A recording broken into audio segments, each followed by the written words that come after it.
All right, today we're jumping into one of the most fascinating and, honestly, contradictory times in American history, the Gilded Age.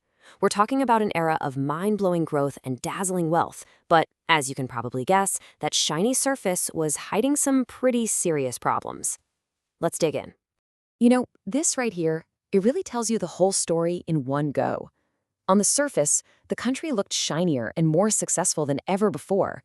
But that name, Gilded, that's the key. It's a huge clue. It means that sparkle, it was just a super thin layer of gold. What was underneath? Well, that was a completely different story. Okay, so first, let's talk about the shiny part, because it was really shiny. After the Civil War, America didn't just rebuild, it just exploded. Seriously, the Second Industrial Revolution kicked into high gear, and the country turned into this absolute economic powerhouse. And what's so wild is how all these things fed into each other. It was like a chain reaction, right?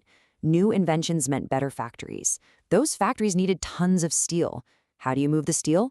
On brand new railroads. And what powered the whole shebang? Oil.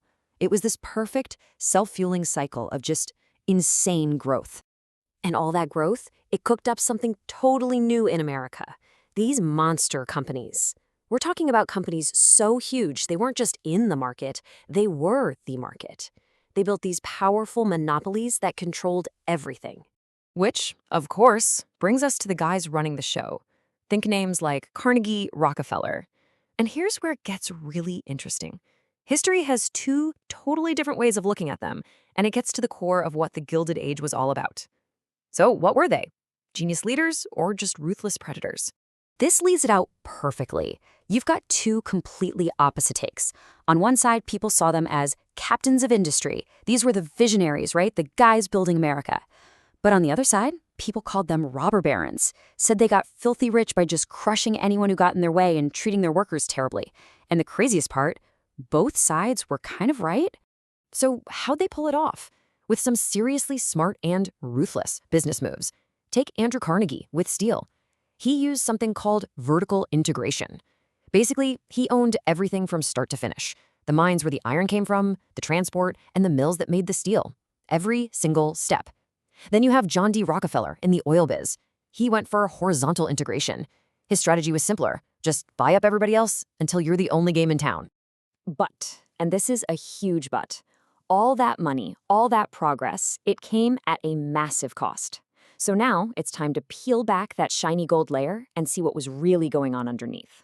For the millions of people actually doing the work, a lot of them new immigrants who came here dreaming of a better life. The reality was honestly just brutal. The pay was terrible, the jobs were ridiculously dangerous, you had kids forced to work in factories. And at home, families were packed like sardines into these awful, dirty apartment buildings called tenements. And that was the hidden price tag.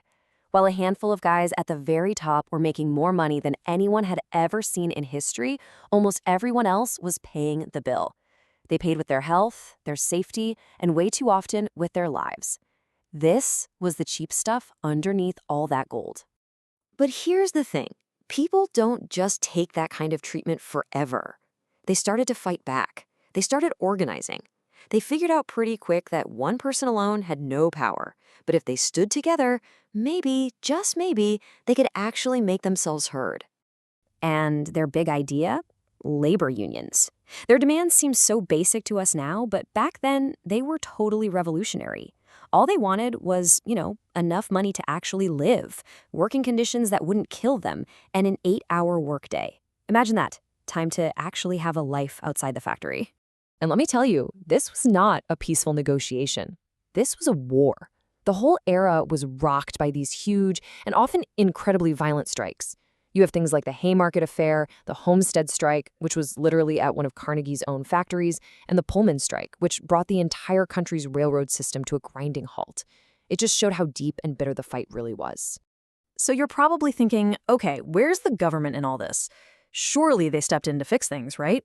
Well, about that. This brings us to yet another layer of rot under the shiny surface. Politics was completely corrupt. Yeah, in the Gilded Age, the whole political system was just broken. I mean, to put it mildly, politics was a total mess. For a lot of the people in charge, it had nothing to do with serving the public. It was all about lining their own pockets.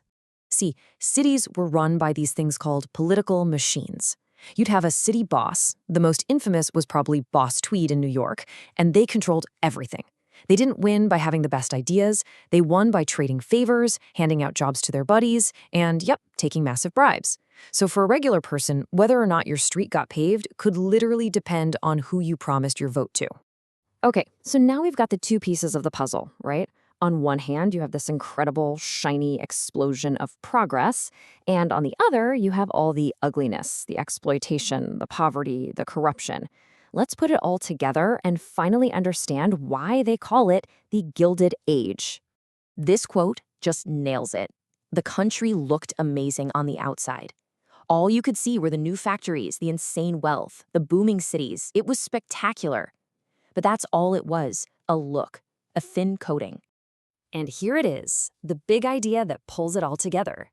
To gild something just means you're slapping a thin layer of gold over something cheap. That's why this isn't called the Golden Age, it was the Gilded Age. It only looked golden from far away. Once you got up close, you could see all the cracks and the cheap material right underneath.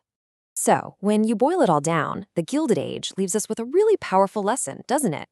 It's a reminder to always look past this shiny surface.